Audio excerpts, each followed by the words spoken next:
Hi, welcome back to Rohrich Knows Podcast. Well, what are the hot button issues today in skincare and facial aging? It's exosomes. So I'm really privileged today to have a world expert on facial rejuvenation and on exosomes, Dr. Steve Cohen, a world-renowned plastic surgeon in sunny San Diego. Steve, welcome. Thank you, Rod. Nice to be here. Good. So let's talk about the hot button issue. You know, in the U.S., we can't talk about stem cells, but we can talk about exosomes. So what are exosomes and why are they so important or pivotal, or are they?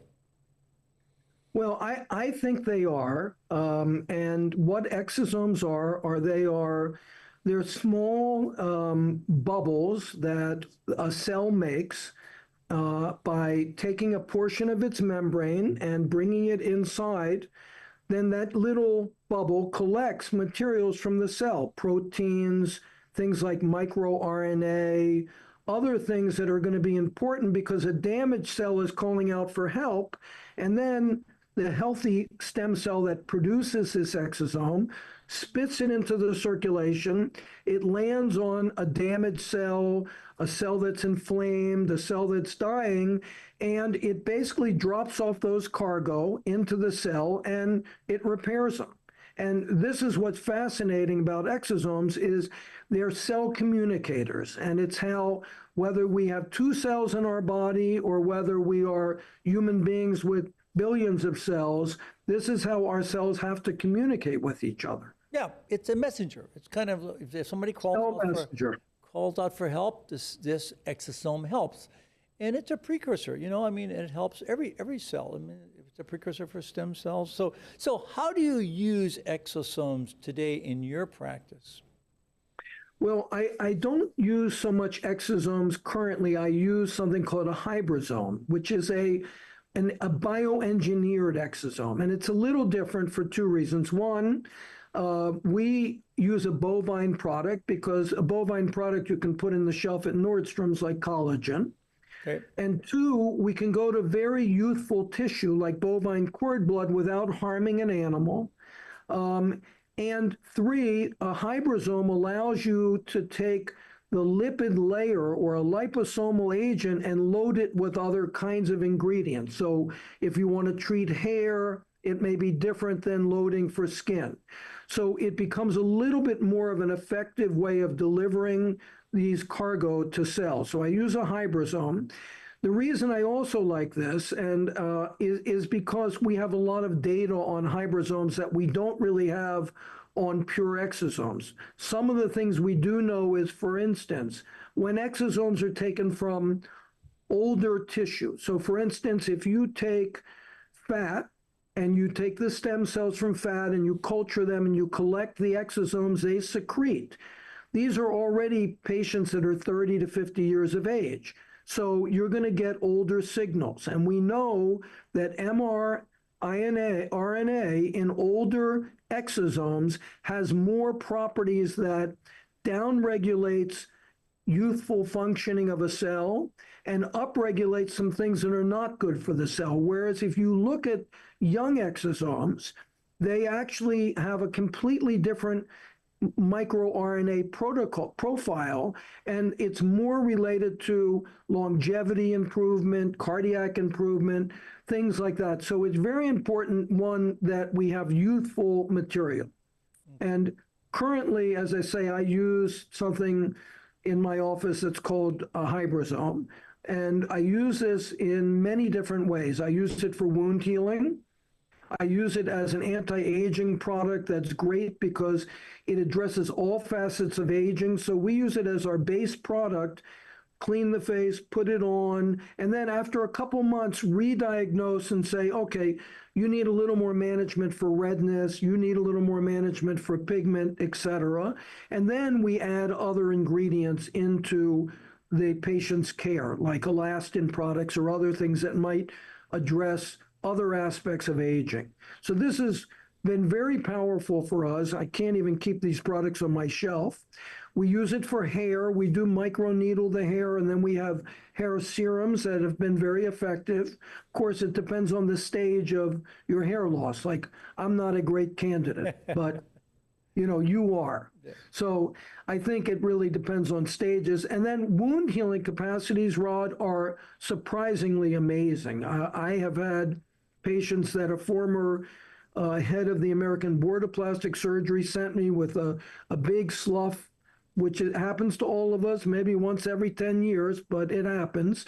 And within 3 weeks of just using this topical product, the skin is healed. And it's not really healed with a scar, it's healed with new skin. So it's very unique in that it Wow. is regenerating tissue.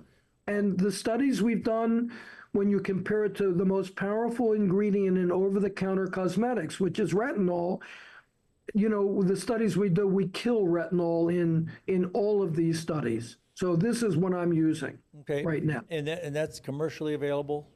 That's commercially available. The product's name is Morphea, and it's commercially available. Okay. So let's talk about some of the other ones. There's some plant-based exosomes, and then there's some platelet-derived exosomes, which we've done some studies on, called Plated, which I think is a good product. It's patented out of the Mayo Clinic, and we've done some of their hair studies. I mean, obviously, some of the same things that you do, and I think it comes from a uniform source, but it's human platelet-derived. So what do you think of that? The only thing I would say is it depends on the age of the platelets. Right. Older platelets are going to have less response. You're going to definitely see responses, and especially when combined with, microneedling or radiofrequency microneedling, you'll see responses. The question is, to what extent? And that's part of the problem. It's a little bit of a bloody ocean. So I go on the basic principles of the younger the exosome, the better in general. In terms of the plant-based exosomes, again, let's say somebody, the sad part in our business is you have the most amazing science and you have the worst marketing, go-to-market, deceptive practices you can imagine, right? Yeah. So exosomes are hot. Everybody's selling an exosome product, okay? But the reality is when you look at like rose exosomes, it sounds great. I'm giving you a rose or whatever you're going to do. We looked at 100 plants and fruits and flowers to find that there are combinations of two fruits that approximate mammalian and human cord blood exosome behavior. And again, when that exosomes are wrapped with a liposomal agent, they're much more powerful and they approximate the Morphea cream. And the unique things about both of these is, I think we're the only ones that have done this, and I hope we'll have a paper in Nature soon, but we've looked at what happens to telomerase activity. And to your point earlier, what are telomeres? When a cell goes through its cycle and eventually is going to die, the telomere shortens, the cycle is done. You're done. The cell's dead, and you got to get rid of it like waste. If you can prevent the shortening of a telomere or reverse the shortening, that's a very substantial thing. And we're going to be transfusing people like that guy Brian Johnson did with his son.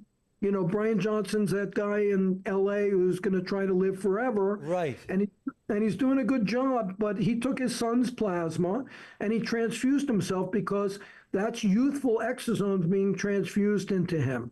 But on the current basis of what we have with plants, we know that we can increase telomerase enzyme activity, which goes away when the cell's ready to die, 69% with a combination of two fruits. And not the rose, but two fruits. Which ones? I can't tell you. You can't tell you, you'd have to kill me. Okay. I can't tell you yet. But the reality is, these are science. And it's like immunotherapy for cancer took 40 years, and now you live with stage 4 lung cancer for 15 years. Right. When I first saw it, I thought, this is nonsense, a 5% improvement in mortality and melanoma, big deal. Well, these researchers kept at it until they finally figured out what are the pathways that work. It's going to be the same thing with regenerative medicine. If we keep an open mind to this, we're going to find a number of products that are very, very effective. But, until you start comparing them with each other, there's no way to tell you this is better and that's worse, other than to go back to basic science and say more youthful exosomes, certainly improving delivery by bioengineering. These are things that tend to make things more effective no matter what. Great. That's amazing. So for our viewers, what are three take-home messages when they're out there, they're talking to their dermatologist, their plastic surgeon, or they're looking for an exosome product that works? Break it down for them about what makes sense and what should they ask and what should they look for? Well, for the consumers, they got to be very wary because most doctors, somebody comes in, a salesperson goes, here's exosomes. Right. So now we're using exosomes. When we looked at different companies producing exosomes, we found 15 companies that didn't even have exosomes in their product. Right. So buyer beware, make sure you're going to a dermatologist, a plastic surgeon, an aesthetic medicine physician that is scientifically grounded and has bought that product because that product has been shown with data to be effective. I think that would be the best take home. And also, again, like anything, Rod, find the people that are board certified, that are legitimate people in your community.